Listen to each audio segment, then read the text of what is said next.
Beri nama pedang ini Naga Puspa. Selamatkan dia. Jangan sampai jatuh ke tangan pendekar berwatak jahat.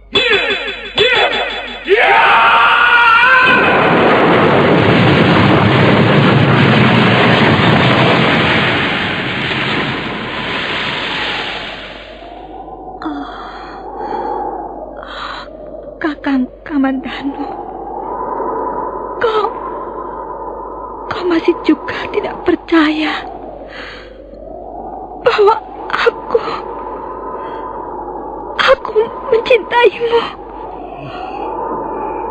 Mesin, maafkan aku, Mesin. Mesin,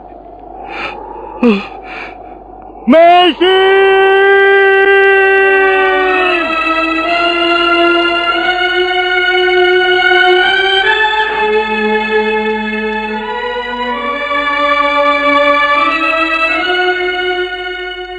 Tutur Tinular.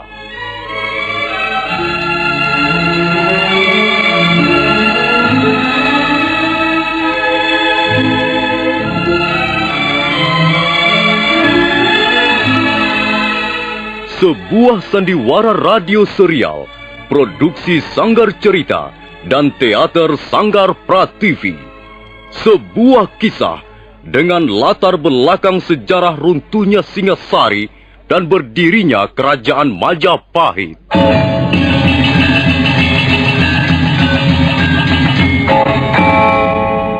Sandiwara ini didukung oleh pemain-pemain radio yang sudah ternama, Ferry Fadli, Yvonne Rose, dan Eli Ermawati.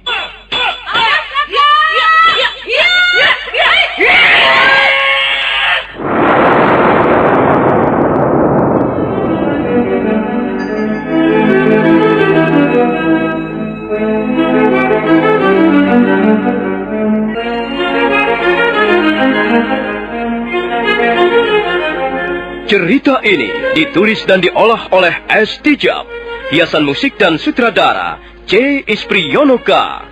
Kali ini mempersembahkan episode ke-10 dengan judul Pemberontakan Rangga Lawe.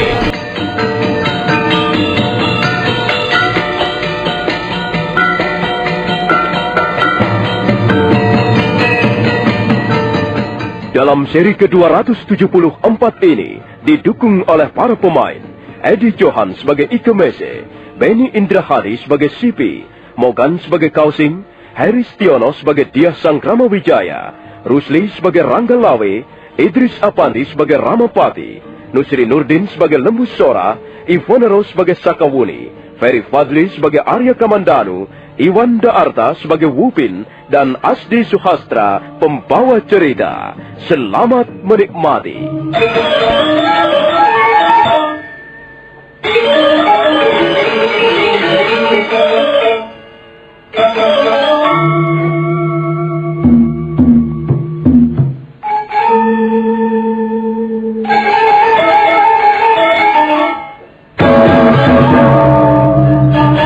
Pasukan Majapahit yang telah bergabung menjadi satu mengamuk bagaikan banteng ketaton.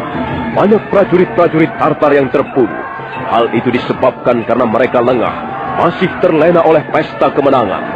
Mayat mereka berkelimpangan tak tentu arah di sembarang tempat. Ada yang tergeletak di tepi alun-alun, ada yang membujur di tengah alun-alun, diinjak-injak oleh kuda ataupun mereka yang masih sibuk bertarung. Ada juga yang tersampir di tangga-tangga istana ataupun di bawah pohon-pohon Brahmastana. Ada juga yang tersandar dalam keadaan luka parah di tembok-tembok benteng. Panglima Ike Mese sangat geram melihat pala tentaranya tiba-tiba diserang. Bersama Panglima Kausing, dia segera mencari Panglima Sipi.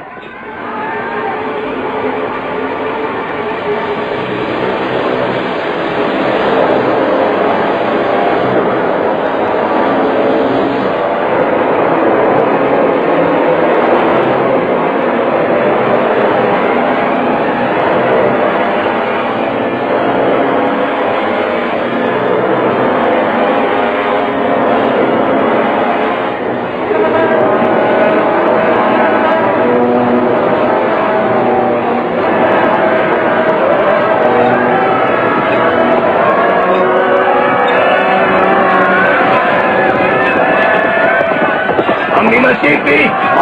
Panglima Sipi! Apa yang sedang terjadi? Orang-orang Majapahit itu ternyata berjiwa curang. Panglima Ikemesa, lihat saja sendiri.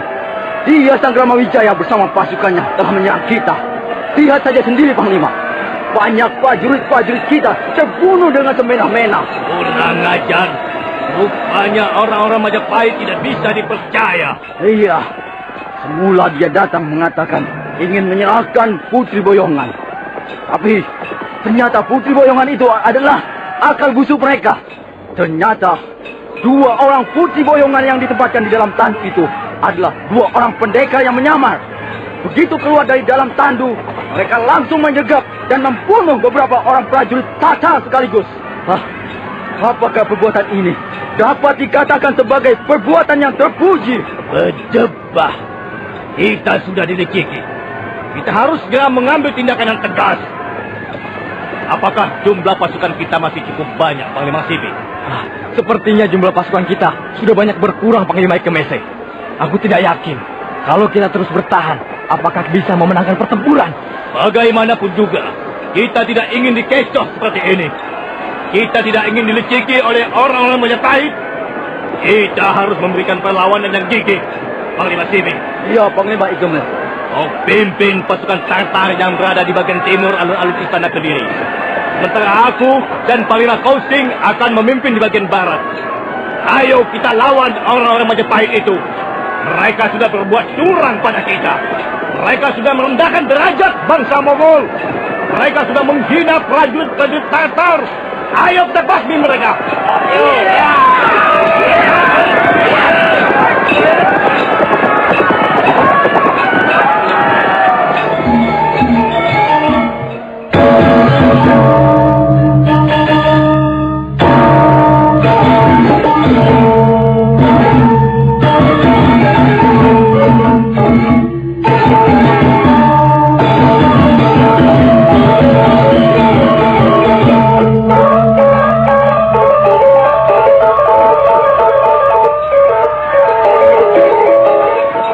Ada apa, Ronggolawi?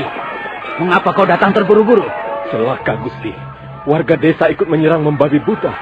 Tapi mereka tidak mempunyai kepandaian dalam hal olah kanuragan. Karena itu mereka menjadi korban pembunuhan besar-besaran, Gusti. Mereka dibantai oleh prajurit-prajurit Tartar.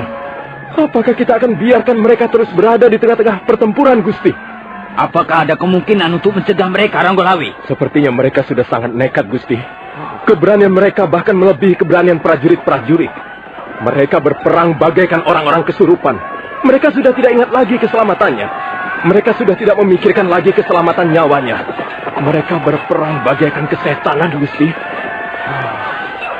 Tapi rasanya susah untuk mencegah mereka, Ronggolawi. Bagaimana menurut pendapatmu, Paman Ramapati? Kalau menurut pendapat hamba, biarkan saja mereka itu, Gusti. Jumlah mereka yang masuk tentu ikut berpengaruh. Hal itu bisa membuat prajurit-prajurit Tartar kerepotan. Memang rakyat jelata akan menjadi korban. Tapi bukankah yang penting kita bisa memenangkan pertempuran, Gusti? Iya. Tapi aku tidak bisa membiarkan jumlah korban rakyat jelata menjadi bertambah banyak, Paman Ramapati. Kasihan mereka. Benar, Gusti. Hal ini kalau memang bisa, harus segera dicegah. Rakyat jelata bukan bagiannya untuk ikut bertempur melawan prajurit-prajurit kulit tanding. Mereka sama sekali tidak mempunyai pengalaman dalam hal pertempuran. Lihat saja, tubuh mereka roboh bagaikan batang pisang ditebang dengan parang. Tapi anehnya, mati 1 datang 10 orang. Nah, bukankah hal ini justru akan menguntungkan pihak kita, Adi Lembu Sorak? Aku yakin kita akan bisa keluar sebagai pemenangnya. Lihat saja, prajurit-prajurit Tartar itu semakin terdesak. Mereka tidak lagi bisa berbuat banyak menghadapi orang-orang yang berperang dengan mereka. Sekalipun orang-orang itu tidak mempunyai pengalaman. Paman Ramapati. Tapi mereka itu bukan binatang yang bisa digunakan sebagai umpan senjata musuh, Paman. Ronggolawe, sekarang ini kita sedang perang. Kita bukan sedang bermain-main. Kita harus memenangkan pertempuran ini. Menang adalah suatu tuntutan yang sangat mutlak. Semua kemenangan harus diraih dengan pengorbanan. Keberhasilan harus diperoleh dengan tukon. Tidak ada keberhasilan yang datang cuma-cuma. Sudahlah, jangan memikirkan tentang apa yang dialami oleh rakyat jelata. Toh mereka memberikan segala-galanya kepada Majapahit dengan rasa ikhlas, dengan rasa tulus. Kukira hal itu sudah cukup. Justru kita harus berbesar hati dan berbangga hati. Baiklah. Pengorbanan dan semangat mereka sungguh-sungguh menyentuh hati nuraniku yang paling dalam. Iya. Karena itu, kita harus berusaha untuk melindungi keselamatan mereka. Paman Lembu Sora, coba sekarang kerahkanlah prajurit-prajurit Majapahit dan perintahkanlah agar mereka berperang sambil melindungi keselamatan orang-orang desa itu. Baik, Gusti. Hamba kira keputusan Gusti sangat bijaksana.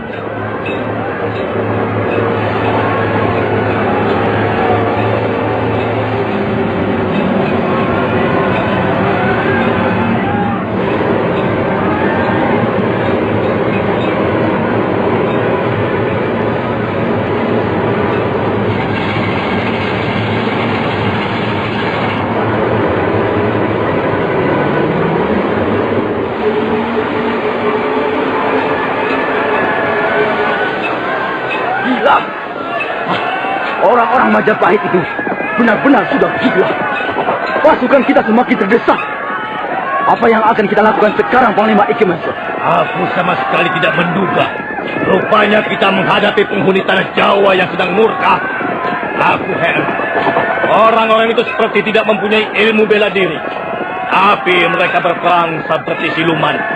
Seperti orang gila yang tidak mempunyai rasa takut. Mati satu, datang 10 orang. Kalau begini caranya, kita tidak bisa berbuat banyak lagi, Panglima Sipi. Ya, jumlah kita kalah banyak. Kalau kita teruskan juga, tentulah balas tentara kita akan hancur lebur. Lebih baik kita segera mengundurkan diri, Panglima Ikemese. Kurang ajar. Usaha kita ada yang mencegal di tengah jalan. Sang Rama Wijaya itu benar-benar licik. Iya, aku sudah mencurigainya sejak semula. Tapi Panglima Ikemese masih memberinya hati juga. Bahkan mengizinkannya pulang ke Majapahit. Sekarang begini jadinya. Sudahlah, Panglima Sipi. Tidak ada gunanya kita saling menyalahkan di antara teman sendiri. Lebih baik sekarang kita mengambil tindakan tegas. Kita tarik saja mundur pasukan Tatar. Iya. Kita tidak mempunyai pilihan yang lain. Ayo cepat, Panglima Sipi. Perintahkan para perwira agar mereka mengerahkan pasukan Tartar untuk mundur. Aku benar-benar menyesal atas peristiwa ini. Benar-benar menyesal. Kurang ajar. Rupanya kehadiran kita jauh-jauh dari negeri Mongol harus mengalami kegagalan yang sangat parah. Ayo mundur! Pasukan Tatar, mundur! Cepat mundur!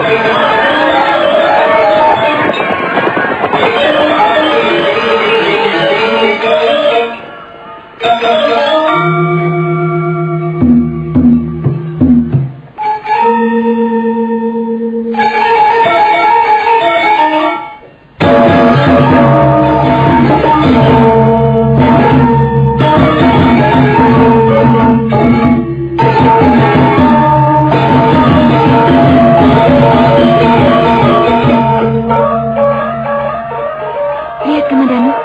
Lihat. Rupanya pasukan Tartar sudah kewalahan. Iya. Rupanya mereka bermaksud untuk melarikan diri.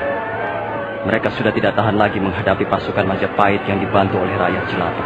Tapi banyak sekali jumlah rakyat jelata yang terbunuh, Kamandanu. Mereka mati suci di dalam peperangan ini.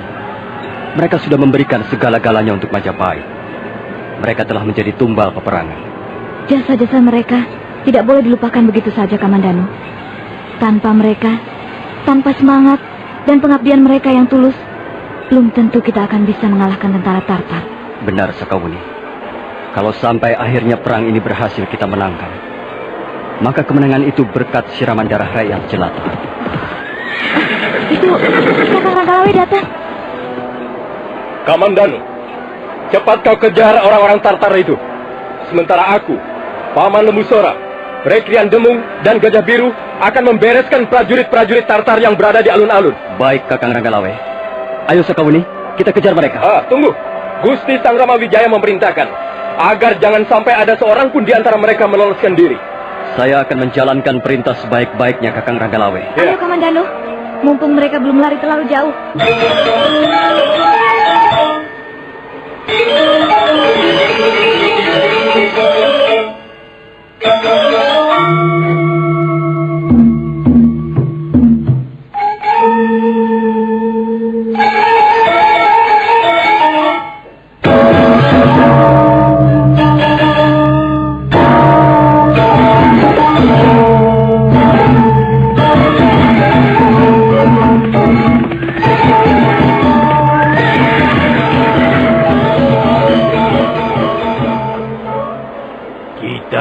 Menerima kenyataan pahit ini, Panglima Sipi.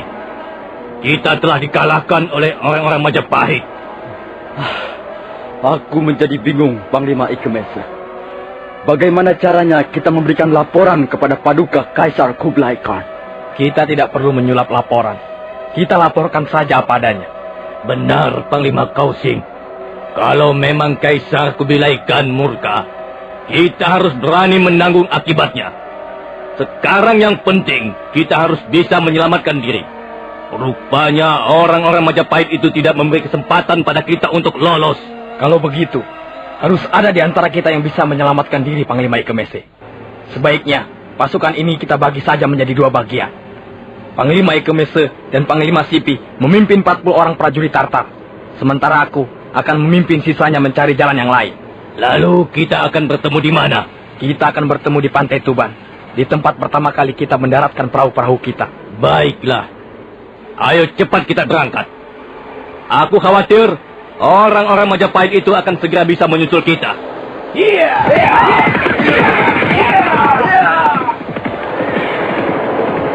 Perwira Wupi. Iya, Panglima Kausing. Ada berapa orang prajurit Tartar yang masih tersisa? Hamba kira yang tidak bisa menyelamatkan diri semuanya terbunuh di alun-alun kota Kediri. Sementara ratusan prajurit menghambur ke Sungai Berantas. Entahlah bagaimana nasib mereka. Hamba tidak tahu. Mungkin mereka bisa menyelamatkan diri, mungkin pula tidak. Luar biasa orang-orang Majapahit itu. Aku melihat ada suatu kekuatan raksasa yang mendorong semangat bertempur mereka. Aku melihat ada banyak orang-orang desa yang tidak mempunyai kepandaian dalam hal ilmu bela diri. Tapi mereka telah menunjukkan keberanian yang luar biasa hebatnya. Mereka terus merangsek bagikan kesetanan. Ratusan atau mungkin bahkan ribuan manusia yang merambat di tembok-tembok benteng.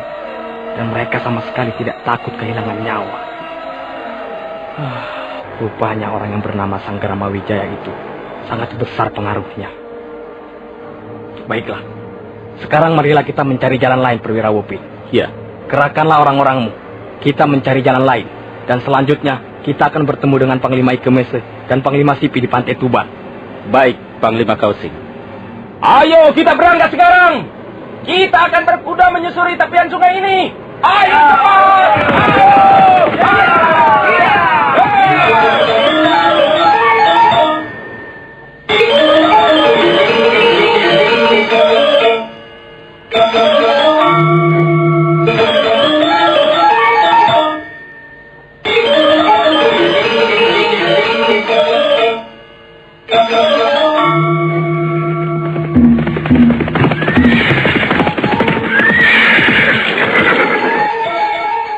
Apakah kita tidak tersesat jalan? Saya yakin tidak, Panglima Kausing. Kalau tidak salah, kita mendarat di tepi sungai tak jauh dari tempat ketika kita akan menyerbu benteng kota Kediri beberapa waktu yang lalu. Saya masih ingat jalannya. Kalau begitu, perahu yang kita tinggalkan barangkali masih ada di sana. Barangkali begitu, Panglima. Kita bisa menggunakan perahu itu untuk menyusuri tepian sungai.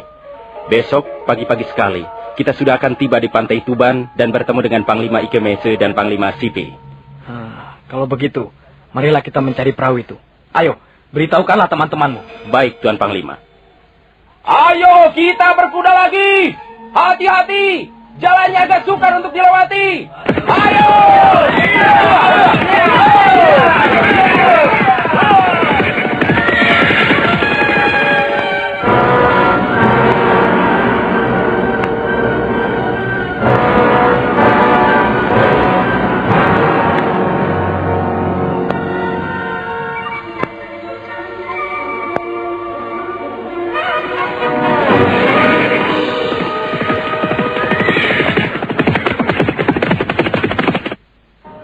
Baru saja aku mendengar ringkik kuda di sekitar tempat ini, Kamandano. Iya, aku juga mendengarnya. Kita harus hati-hati, Sakawuni. Kita hanya membawa 20 orang prajurit. Kalau sampai terjadi bentrokan dengan prajurit-prajurit Tartar yang berjumlah lebih banyak, kita bisa kerepotan. Kita kenal daerah ini. Lagi pula kita ditugaskan untuk mengejar mereka dan menangkap mereka semuanya. Kita baru saja berperang melawan ratusan prajurit Tartar di alun-alun kota Kediri. Sekarang kita tinggal membereskan sisa-sisanya. Lihat, Kamandano. Ada jejak kaki-kaki kuda menuju ke arah sana, ke tepian sungai Berantas. Aku tahu. Pasti mereka bermaksud melarikan diri melalui sungai. Ayo, cepat Sakawuni. Kita kejar mereka.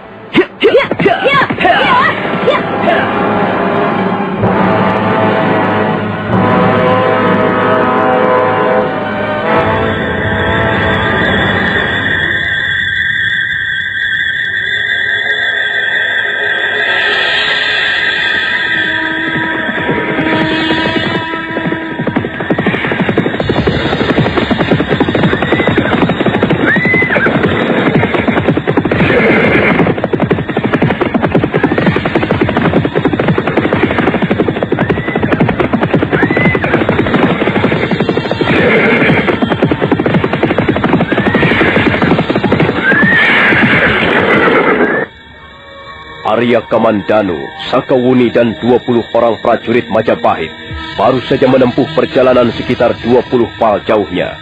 Mereka menghentikan kuda mereka di sebelah bongkahan batu padas yang cukup besar. Arya Kamandanu bermaksud melihat-lihat suasana di sekitarnya dari atas bongkahan batu. Pada saat itu, bermunculan prajurit-prajurit Tartar yang siap mengadakan penyergapan. Tangan-tangan mereka sudah menggenggam senjatanya masing-masing.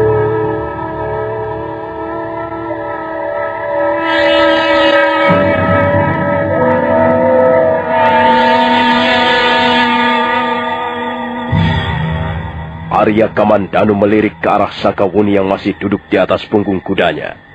Sakawuni dengan tangan kanannya memberikan isyarat agar prajurit-prajurit Majapahit tenang dan diam di tempatnya masing-masing. Sementara itu prajurit-prajurit Tartar semakin bergerak maju. Nampak perwira Wupin memimpin penyergapan itu. Perwira muda usia dan berbadan tegap itu terus melangkah sambil menggenggam pedang yang berukuran besar. Malam masih terus merangkak perlahan-lahan. Cahaya bulan jatuh di atas permukaan sungai, menimbulkan warna keperak-perakan. Nah, saudara pendengar, bagaimanakah kisah selanjutnya? Apa yang akan dialami Arya Kamandanu, Sakawuni dan prajurit-prajurit Majapahit? Dapatkah mereka meloloskan diri dari penyergapan perwira Wupin? Silahkan menunggu seri berikutnya. Sampai jumpa.